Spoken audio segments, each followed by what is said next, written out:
I'm done. I'm so fed up. I don't want to hear about your feelings.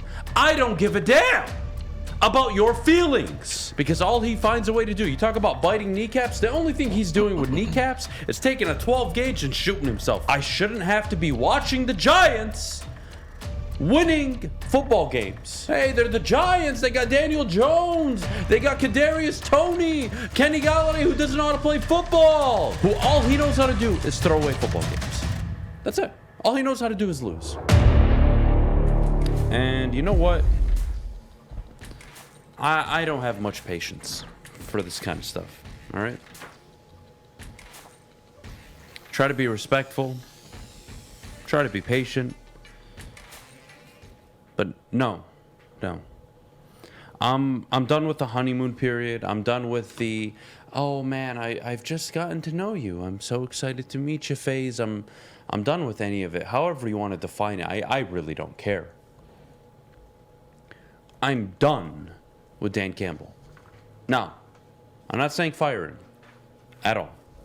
Nope, wouldn't do it. But these next, 12 games? It's an evaluation period. Coaching for your job, buddy. Not dealing with this. How many games has he cost you? How many? Matt Rule was just fired.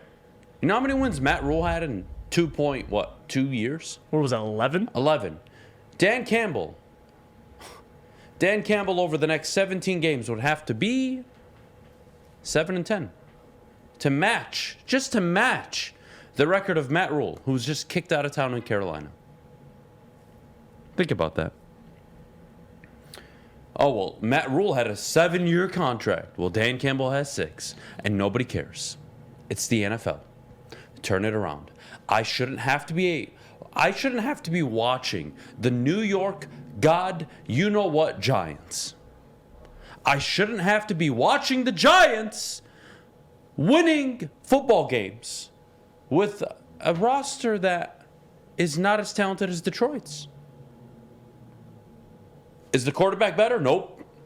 Is the running back better? I mean, you're pulling hairs here with Saquon and DeAndre Swift. But Saquon is healthy right now, so if you want to give it to them, go for it. But they just lost. The receivers, Detroit. Yeah. The tight end, Detroit. The offensive line, Detroit. The defensive line, there ain't one. Leonard Williams is hurt. They have multiple injuries on the defensive side. Not multiple, many. They have 5 injuries to key players on the defensive side of the ball. They're doing just fine. Secondary players, injured. Adoree Jackson, injured. All I hear is about the injuries and the talent. And there's a team out in New York that's 4-1 at the moment. In his first 5 games, Dable's been able to win the same amount as your coach. I'm done. I'm so fed up. By the way, anybody that likes Dan Campbell supports him. I tried to get on board with it. I tried. I really did. I gave it my best effort. I really did my best to say, you know what? I want to give him a chance. I don't know why I want to, but I want to. He's not shown me any football acumen, any football knowledge, anything football related outside of, hey man, kneecaps, man. We're biting kneecaps, man. Hey, look, let me tell you about my venti coffee that I drink, man. Let me tell you about how I feel really good about this football team. I feel it. Look at Jamal Williams. Look at that dickhead. Look at him standing up on the podium yesterday. Oh, man, I feel like we're so close. I feel it. I don't feel this is a 1-4 football team. Bitch, you're a 1-4 football team. That's what you are. I don't want to hear about your fucking feelings. I don't give a damn about your feelings. What I give a damn about is that you know how to coach. And I've got 22 games that tell me he doesn't know how to coach. And he's got 12 more to figure it out. He's got 12 more to really start taking steps forward as a head coach. Because all he finds a way to do, you talk about biting kneecaps, the only thing he's doing with kneecaps is taking a 12 gauge and shooting himself. That's it. Yeah. And I'm sorry, you don't like it? I don't give a damn. I really don't. Whether you're comfortable, I don't care who. Whether you're comfortable or not with the conversation, that's the reality. I'm done. And no, I don't want to have to be standing up here being Mr. Negative. Mr. Adams always negative. You have a coach that coaches on feelings. Where's the X's and O's? Where's the football acumen? Where's the prestige? Where is anything related to being a football coach outside of, man, he's in shape. Oh, man, he makes me feel good when he talks. Oh, man, he's a motivational speaker. Hey, he can galvanize the room. Hey, he's a culture changer. What culture did Brian Dable walk into? He walked into a crapshoot. What culture did Kevin O'Connell walk into?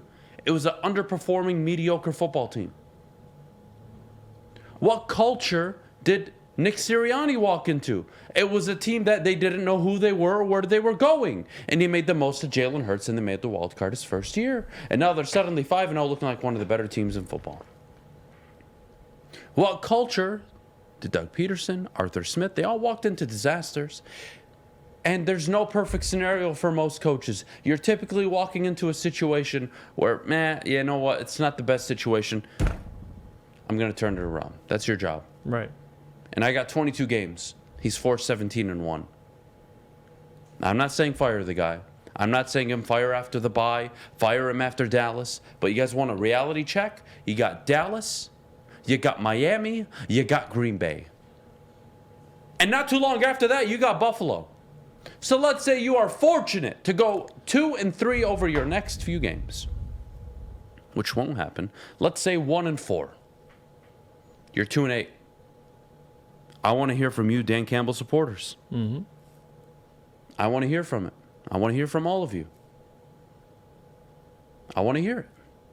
Arthur Smith, he didn't walk into a good situation. No, keep going. Brian Dable didn't walk into a good situation. Robert Saleh didn't walk into a good situation. Yeah. If you just want to go to, again, there's only one coach that has won as many games as Dan Campbell has from his first year. You know who that was? David Culley. You know where David Culley is right now? He's on his couch. He's out on a fucking farm doing nothing. Not coaching football. That's what he's doing. Hey, man. Just got to feel good, man. This guy makes me feel good. I'm not saying fire the coach. But what I'm telling you is, for the next 10 to 12 weeks, I'm evaluating his job. And you don't like it? Don't listen. I don't give a fuck. I really don't. Because that's how you go 58 years with one playoff game. Hey, man, just give him another year. It was always about the third year. It's not about the third year for the Giants. Not about the third year for the Jets. It's never about the third year for almost every coaching cycle. There's always 2 or 3 coaches that just somehow, some way, they figure it out. Right. They figure it out. There's a few players on the roster you weren't sure of. They suddenly become really good players. You want to know that a team that absolutely kills me to even say they're a good football team right now? Titans. I think the Titans took a massive step back in the offseason. They're 3-2. They have no business being 3-2. They are not a 3-2 football team, and they started 0-2. Yes, you are right. Coaching. You swap Brian Dable right now with Dan Campbell. What's the Lions' record? Go for it. Take a guess. I would say 3-2. I was going to say minimum 2-3. I'm not giving them 4-1. Minimum 2-3. Yeah. But I'm giving them 3-2. Minimum 2-3. It may you be put Dan 3-2. Campbell on the Giants, they're 0-5. And then what we're talking about in New York is, hey, man, it was always about the third year, guys. What do we do? Hey, boys, chill out. Hey, they're the Giants. They got Daniel Jones. They got Kadarius Toney. Kenny Galladay, who doesn't know how to play football. Right? They got Reece James. David Bellinger. Leonard Williams is out. Oh, yeah, the Giants. It's always about the third year. It's always about the third year. It's about the third year for every damn franchise. Not named the Detroit Lions, right? Psych. It's the opposite. So that's where I'm at this morning. And I want to provide context, too, because, listen, Easy on WoodwardSports.com says, Kyle Shanahan only won 10 games in his first 2 years. I'm chilling. If he starts like year 3 like Rule, you got to cut him. By the way, in Kyle Shanahan, hold on, Kyle Shanahan in his first 2 years didn't have a quarterback. No. Go look Year it up. 1, didn't have a quarterback. They won 6 games. Jimmy G played in what, 3 games? Jimmy G comes in. Played in like 3 games. He got injured. Yeah. And they were damn good when he was in. Nick Bosa, George Kittle, and Jimmy G all hurt. Not Nick Bosa. Jimmy Garoppolo, George Kittle, and a few other players.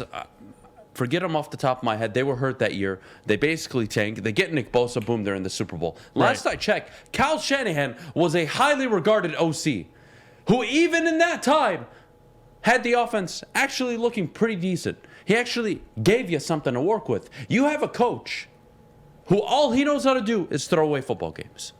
That's it. All he knows how to do is lose. And yes, I would be much more comfortable giving Kyle Shanahan 3 years than giving a guy I've never heard of prior to him cold calling Sheila and saying, hey, man, I'm the right guy for the job, man. That's the reality. I mean, I get it. It's frustrating. Like, if you look at other situations, that's the biggest thing I always look at is teams that are right around the same timeline as you. The Jets, the Falcons, and you bring up the Giants. I mean, Daniel Jones didn't even throw a passing touchdown last week. And I get it. Defensively, they are a little better, but they were out without their best pass rusher in Leonard Williams. They were without one of their best secondary players in Adoree Jackson. They were without another player. So for me, the Giants, to go out in London and beat the Packers, that's impressive. Like, that's coaching. And for Dan Campbell now, do I expect this team to be a playoff team? No. But improvement. You got worse defensively. The only thing that improved is your offense. Defensively, they're worse, and if you want to blame coaching, that's fine. Aaron Glenn still goes back to Dan Campbell. But on top of that, how can you trust just looking at the decisions Dan's made through 2 years? Love the guy as a human being, but how can you trust this man when you get talent?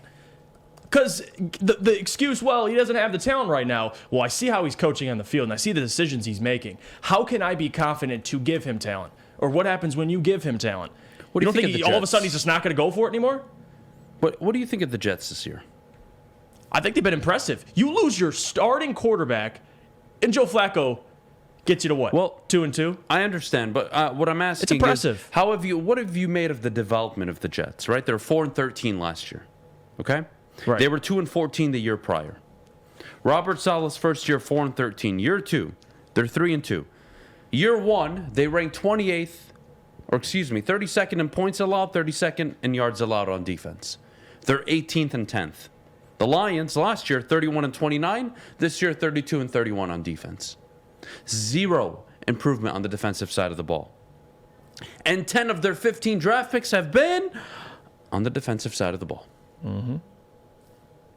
Now, they do have the number 3 ranked offense in yards and points at the moment, but we all know that's not sustainable.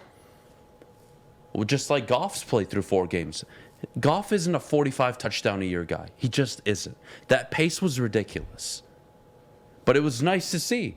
And you like to believe that the Goff you saw against the Patriots isn't the normal, right? I think it's somewhere in between really bad and then the really good of Goff. He's somewhere in the middle. That's the Jared Goff I know. And that's okay. Having said that, all these teams make improvements. We got to give more time to Dan. I get it, guys. I get it. Well, I'm not. And I'm not doing this at all. Mm-hmm. Your job is to prepare your team to win football games. Hell, forget that for the minute. You can't even kick a fucking field goal. You go for it on 4th and 9. We didn't even get to that yesterday. 4th and 9. It's not like it's at the end of a game to win, Adam. It's in the first quarter, you're down 6. How about the first quarter, you get the ball for the first time? I don't give a damn if Jesus Christ called the play.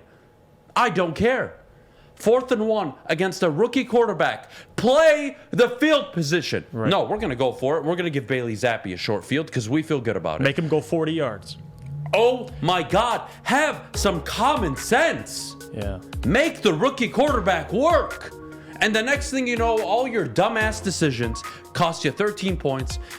And now the game falls into Bill Belichick's hands, right? He's going to start running the ball. They're going to set up Bailey Zappi for play action. They're going to be able to do as they please.